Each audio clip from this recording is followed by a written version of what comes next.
The warning beacon pulsed in deep space, a dull red glow blinking once every 5 seconds. It had been orbiting the Kuiper belt for 83 Earth years, broadcasting a simple message in over 300 galactic dialects. Caution, Class 6 hazardous world, approach with extreme care. Coordinates, Sol 3. For most of the Galactic Survey Union, that was enough. No one wanted to end up fried, irradiated, drowned, frozen, or eaten by something with too many teeth. The galaxy was large and full of safer options. But bureaucracy is a strange beast, and sometimes protocols are followed blindly. Which is how Inspector Vetrak of the Oonari Evaluation Core found himself standing in a containment suit on the edge of a dusty plain in Nevada, clipboard in hand, staring at a rusted pickup truck that had been driven straight through the perimeter fence. Unauthorized planetary landing, a voice barked behind him. It belonged to Lieutenant Commander Resh, a tall, skeletal being whose joints clicked faintly as he walked. No, Vetrak muttered, still staring at the truck. Local inhabitant. Seems unaware of the quarantine. Resh's large black eyes narrowed. Is the biosuit sealed? I read this place melts bone, Vetrak sighed. That was the old report, no confirmation, no updated survey since cycle 2141. So we're just standing here. The truck door creaked open. A man stepped out, wearing jeans, a sweat-stained t-shirt, and a scuffed cap that read Miller's Auto Shop. He squinted at the shimmering field just beyond the ship's hull. You boys lost? He asked, brushing dust from his sleeves. Vetrak blinked. Are you? The native authority, the man snorted. Name's Heath Arlen. I fix transmissions, not sure if that counts. Resh tensed. This planet is marked as Class 6 hazardous. You shouldn't be here. Heath glanced around. Buddy, I live 3 miles that way, been here 42 years. What's hazardous about it? Environmental instability, Vetrak read from his clipboard. Surface combustion. Biological aggression. Radiation levels incompatible with. Heath bent down, picked up a rock, and tossed it in the air. Feels all right. You guys ever been to Vegas in July? That's hazard. A long silence stretched between the three, then Vetrak stepped forward. We require a planetary audit. Your cooperation is mandated by Galactic Code 297A. Heath scratched his chin. You want to audit Earth? Yes. All right. I charge $75 an hour for diagnostics. Double if I gotta tow something. Resh leaned in to whisper, is this some form of threat? No, Vetrak murmured. I think it's negotiation. Heath waved them toward the back of the truck. Hop in. They hesitated before climbing in, clinging awkwardly to the rusted bed as Heath drove them across the plain. Dust billowed behind them. After 20 minutes, they arrived at a diner with a flickering neon sign that read Marge's Place. Inside, a woman wiped down a counter. She looked up as they entered. Heath, you bring aliens to breakfast now. Didn't feel like cooking, he said, sliding into a booth. Vetrak sat stiffly across from him. We require data on environmental hazards, local threats, planetary anomalies. The woman poured coffee into a chipped mug and shoved it toward him. Start with caffeine, she said. That'll mess you up more than anything else on Earth. Vetrak sniffed the mug, then cautiously sipped. He jolted upright. This is corrosive. That's called waking up, Heath said, pouring syrup onto a stack of pancakes. Resh leaned in. Where are your containment shelters, anti-radiation chambers? Heath shrugged. We got basements and duct tape. Vetrak's pen trembled as he made notes. You mean to say? Your civilization survived hundreds of years of environmental instability and cosmic threats. With duct tape? Sometimes WD-40, Heath added. Depends on what's stuck. They drove south afterward toward the edge of a canyon scorched by wildfires the year before. Vetrak scanned the terrain. This looks like a war zone, Heath nodded. That was just a Tuesday. Lightning hit a transformer, set off a brush fire, real nasty. And yet you remain here. Well, sure, we rebuilt. You can't just pack up every time something explodes. Resh had stopped taking notes. His fingers twitched against the edge of the seat. Your species is resilient, Heath glanced at him. You guys ain't, Vetrak looked up from his scans. Most species designate areas like this uninhabitable. You seem to thrive. I wouldn't say thrive, Heath muttered. We just don't quit easy. That night, a storm rolled in. Desert winds howled against the diner's windows. Vetrak stood outside, watching lightning arc across the sky. Resh joined him, arms crossed, eyes on the horizon. It is as the old warning said, Resh whispered. The air burns. The sky howls. This planet is cursed. Perhaps, Vetrak said, but not for them. At dawn, they found Heath hauling sandbags to redirect flash flood runoff from the diner's foundation. He winced as he shifted one. You all right? Vetrak asked. Pulled something in my back, Heath grunted. Happens every spring. You should be in recovery. I will be, after the sandbags. Resh turned away, unsettled. They choose pain over and over, Heath glanced at them. You guys ever consider Earth's not dangerous to us, but to you, Vetrak froze. We've got bacteria that'll eat your lungs, Heath said. Our bugs can live in nuclear waste. We've got snakes that kill in minutes, bears that run faster than a bicycle, and people who deep fry butter just to see if they can. Resh muttered, that's grotesque. We've lived through plagues, wars, climate shifts, and still get up for work at 6. You sure you're not the ones who should be scared? Vetrak didn't answer. He stared at Heath's hands, calloused, scarred, trembling slightly from the strain. Later that week, a survey drone from the Galactic Union arrived. Vetrak fed it the new data. Atmospheric instability, yes, but survivable. Wildlife aggression, present but manageable. Native species, unpredictable, inventive, highly adaptive. He stared at the final question on the form. Primary threat assessment. He hesitated, then typed. Planet hazardous to non-native biological entities due to extreme environmental conditions and native behavioral unpredictability. Reclassification recommended, Category 6A. Threat to outsiders only. The drone beeped and launched back into orbit. Heath watched it disappear. So you done? Almost, Vetrak said. There is one final protocol, cultural assessment. We are to observe a local gathering. Well, you're in luck, Heath grinned. County fairs this weekend. Resh rubbed his temples. The fair was loud, chaotic, and smelled like fried meat and gasoline. Vetrak stood by a corndog stand, scribbling notes while a rodeo announcer shouted something unintelligible in the distance. Why would anyone strap themselves to a wild animal for sport? Resh asked, staring in horror as a man was flung from a bull and landed hard in the dirt. Heath handed him a lemonade. Because it's Saturday.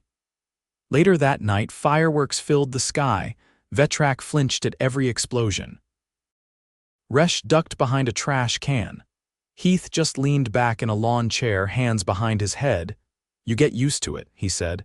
It's our way of celebrating not dying. Vetrak turned to him. You don't fear this world, Heath thought for a moment. Fear's not the enemy. Giving up is. The next morning, Vetrak submitted his final report to the Union. Earth remained marked as hazardous, but now with a footnote. Hazard designation applies primarily to non-native species. Proceed with caution. Do not engage locals without cultural liaison. The beacon was updated. It still blinked every 5 seconds, but now in small, easily overlooked font, it included one extra sentence. Planet is hazardous. But not for the reasons we thought. The Oonari land vessel hummed quietly as it crept along a weathered 2-lane road, its chrome hull reflecting the brittle afternoon sun. A steady stream of insects splattered against its forward sensor array, triggering constant alerts that Vetrak had long since muted. The air outside shimmered with heat, but the interior remained chilled to the Oonari standard of 22.4 degrees Celsius, cold enough to keep Resh visibly uncomfortable. I've run the diagnostics 6 times, Resh muttered, scrolling through his interface.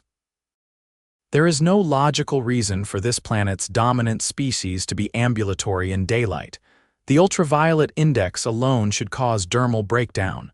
They invented shade, Vetrak replied, not looking up. They invented tanning lotion. That's not the same thing. The vehicle slowed as a figure came into view up ahead, limping along the shoulder, dragging one leg stiffly, right arm clutched awkwardly to the side. Vetrak tapped the brake. "Another local," he said. "Injured?" Resh narrowed his eyes. "Possibly contaminated. We should observe from a distance." Vetrak was already opening the hatch. The man wore a faded tank top soaked with sweat, and his left shoe was missing. His knee had swollen to the size of a small melon, and a purplish bruise bloomed across his ribs. He looked up, blinking in the harsh light. "Y'all got water?" he asked, voice dry and hoarse. Vetrak handed him a bottle from the vehicle's emergency pack. The man twisted the cap, took 3 short gulps, then sat down hard on the gravel. "What happened?" Vetrak asked. "Fell off a ladder," the man muttered. "Roof patch gave way." Then the dog panicked and locked the door. "Took me nearly 2 hours to crawl around to the back." Resh stared. "You are ambulatory with multiple injuries. Why not call for assistance?" Phone was inside. Didn't want to break a window. "It's double pain. Your patella may be displaced," Vetrak said, scanning with a handheld device. "You require medical intervention." The man waved that off. "I'll get it looked at tomorrow. Right now, I need to get my truck from town before the meter expires." "You are delaying treatment for a transportation fee," the man gave a weary chuckle. "I've had worse." "You ever step on a nail that goes clean through your foot?" Resh turned away, expression unreadable. They helped him into the back of the vessel, cleared a space between the equipment crates, and laid him down on a thermal mat. Vetrak activated the internal stabilizer to reduce jostling. The man tilted his head toward him. "You a doctor?" "Technically, no. But I've completed trauma response modules for 14 species." "Good enough. Name's Curtis." "Vetrak." Resh remained silent, tapping data logs with increasing agitation. Curtis gestured toward the console. "That GPS?" "No," Vetrak said. "That calculates gravitational anomalies and magnetic flux patterns." Curtis gave a slow nod. "Right. Same difference, I guess." They reached a small medical outpost by dusk, one of those squat, prefabricated buildings that looked like it had been dropped from orbit and left to settle where it landed. Inside, the nurse took one look at Curtis and called for an X-ray. Vetrak waited outside the exam room, observing the posters on the wall. One showed a cartoon diagram of a human skeleton with circles over common injury sites. Another read, "Know the signs of dehydration," with increasingly alarming bullet points underneath. The final one was a laminated flowchart titled, "Should I go to the ER?" Curtis emerged 20 minutes later with an elastic brace on his knee, a sling on his arm, and a prescription folded in his shirt pocket. "Not broken," he said. "Just a deep contusion and a sprain. They gave me something for the pain." "You intend to drive?" "Yeah, why?" "You have reduced mobility, impaired muscular coordination, visual dilation from analgesics." Curtis opened the door. "That's what the side mirrors are for." Resh didn't speak again until they were back in the vessel, watching Curtis's taillights dissolve into the dark. "This species is an evolutionary contradiction," he said. "They lack regenerative acceleration. Their structural integrity is suboptimal. Yet they persist. They do not wait to heal to continue functioning," Vetrak agreed. "They adapt around the damage." 2 days later, they were summoned to a regional command center run by the Galactic Survey Union's Earth delegation, housed in an underground silo, camouflaged as a weather monitoring station. Inside, the walls buzzed with activity. Field analysts reviewing soil samples, linguists parsing local idioms, an entire wing devoted to understanding terrestrial humor. Administrator Krek met them in the briefing room, his 3 eyes blinking out of sync. "We've intercepted a transmission," Krek said, gesturing to a projection. "It's a public broadcast from a local communication channel. We believe it may contain a threat signal." The screen lit up with grainy footage of a man in a camouflage vest, standing beside a large pile of watermelons. Behind him, several children held up signs reading "Melon Mayhem" to all challengers, the man yelled. We return this Sunday for the 34th annual Seed Spittin' Showdown. Last year's champ launched 137 feet. Do you have what it takes? Krek paused the video. What is the function of this ritual? Vetrak hesitated. It appears to be a competitive expulsion of fruit matter. Krek's eyes narrowed. Weaponization, possibly digestive in origin, Resh offered, but the metric system is not employed, unclear. I want boots on the ground, Krek said. If this is an escalation event, we need context. The event was held in a dusty field behind a farm supply store. Rows of lawn chairs lined a makeshift track, and the air smelled faintly of smoke and sugar. A man with a megaphone walked up and down, announcing names and distances. Vetrak and Resh stood near the judge's table, recording footage. An older woman stepped to the line, placed a black seed on her tongue, and launched it in a high arc that landed just shy of the 30-foot marker. The crowd cheered. Resh leaned in. Is this a test of respiratory pressure? Perhaps symbolic, Vetrak said. An expression of agricultural dominance. A boy stepped up next. He took a deep breath and let fly. The seed struck a paper sign and bounced into the crowd. A few people clapped. One man gave him a high five. Vetrak turned off his scanner. There is no tactical value. This is a celebration. Of what? Endurance. Precision. Possibly boredom. Later, as the sun dipped low, a band began playing a tune involving washboards and someone hitting a propane tank with a spoon. Vetrak stood beside a grill, observing as a woman flipped patties onto buns with alarming speed. You guys visiting family? She asked, not looking up. We are conducting planetary assessment. Well, grab a plate. You'll think clearer with food. Resh hesitated. Is that meat? Depends what you mean by meat. They sat under a string of flickering lights, each with a paper plate balanced on one knee. Vetrak poked at his burger. It smells. Not unpleasant. Don't ask what's in it, Curtis said, limping past with a lemonade. Just eat it before it cools. Changes texture. As the stars appeared overhead, someone lit a bonfire. Children chased each other with glow sticks. An elderly man told a story about trapping a raccoon in his garage for 3 days before realizing it had learned how to open the fridge. Resh stared into the flames. They laugh at misfortune. No, Vetrak said. They laugh at surviving it. By midnight, the crowd had thinned. Vetrak stood alone near the embers, recording a final note. While the surface conditions remain volatile, the dominant species exhibits behavioral compensation that exceeds expected norms. They find ways to derive value from hardship. It is not merely survival, it is transformation. He turned off the recorder and looked toward the dark horizon.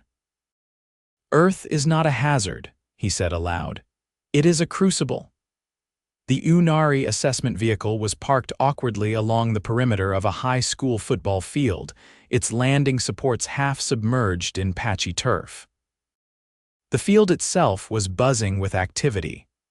Pop-up tents, folding chairs, medical volunteers, and an alarming number of people wearing bibs with numbers on them.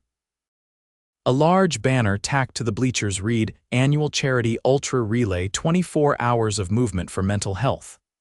Resh remained seated inside the vehicle, arms crossed, glaring at the human chaos outside. Vetrak stood by the hatch, adjusting his ocular filters against the late afternoon glare.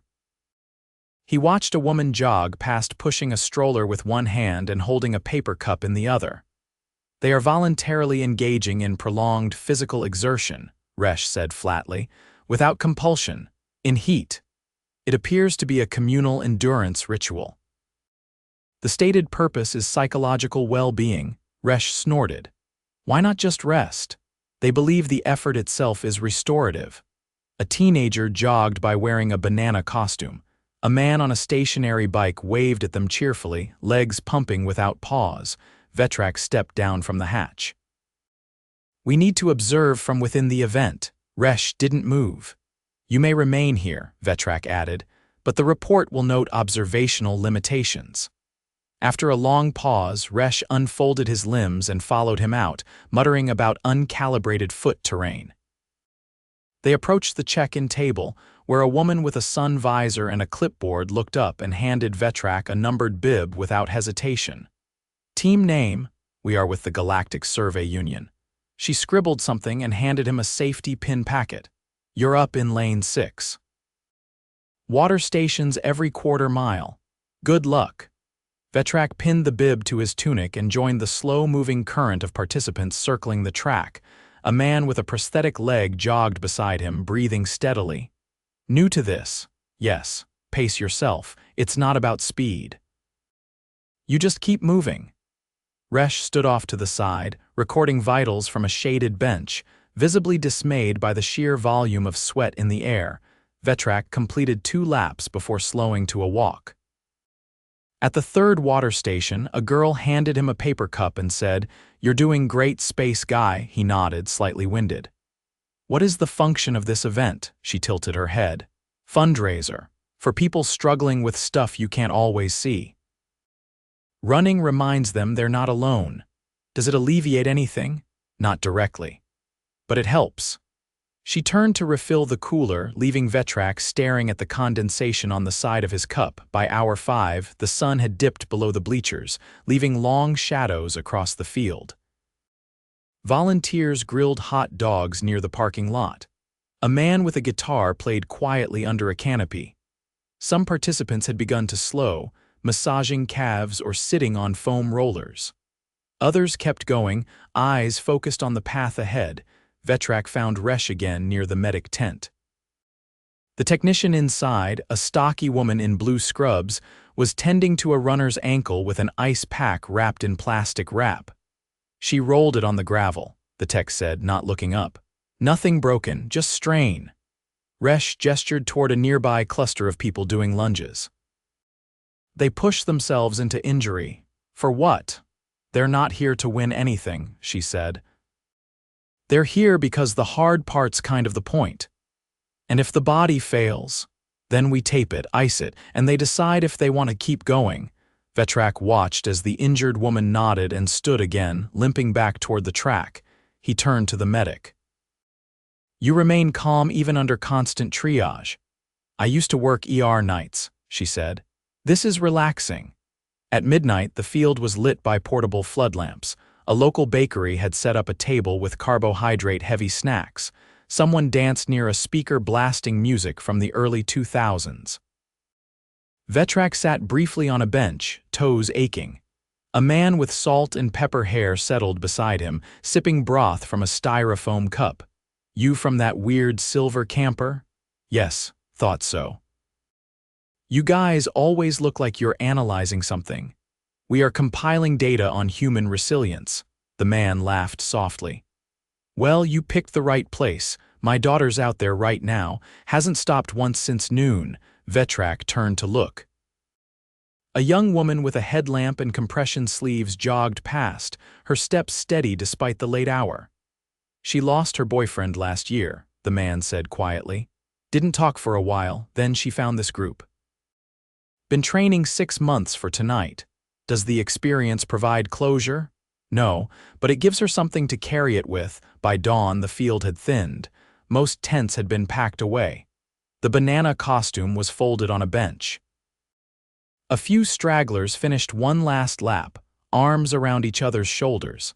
Vetrak completed his final circuit and returned to the vehicle, where Resh was already inside reviewing footage. They did not compete. They endured. Yes, for no reward. Correction, Vetrak said, setting down his data slate. The reward was internal. Krek's voice crackled through the comms. Are you prepared to submit closure on this planetary classification? Yes, Vetrak replied. All relevant data has been compiled and cross-referenced. Summarize. Vetrak glanced at the track one last time, now empty, dew glittering across the grass. Earth's environmental volatility is secondary. The primary factor is psychological complexity. The species exhibits an extraordinary capacity to generate meaning from adversity. They do not merely survive danger, they engage with it, reinterpret it, and construct purpose through it. Krek was silent for a moment. Conclusion, reclassification. Planetary hazard remains, but clarify threat is not passive. It is human in origin. Their behaviors reflect intentional engagement with discomfort, and their systems encourage others to follow. Resh added, recommend caution for all future visitors. Misinterpretation of intent could lead to significant confusion or injury. Understood. File submitted. Return to orbit for debrief. The comms clicked off. Vetrak leaned back in his seat. Outside, a single volunteer picked up discarded cups and folded chairs into a cart. Resh folded his arms. I still do not understand them. You aren't meant to, Vetrak said. Only to accept that they function under a different logic, one that is not less, only unfamiliar.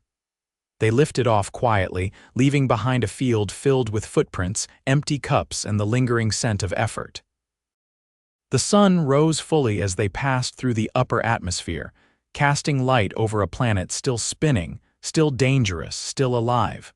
Nothing further needed to be said.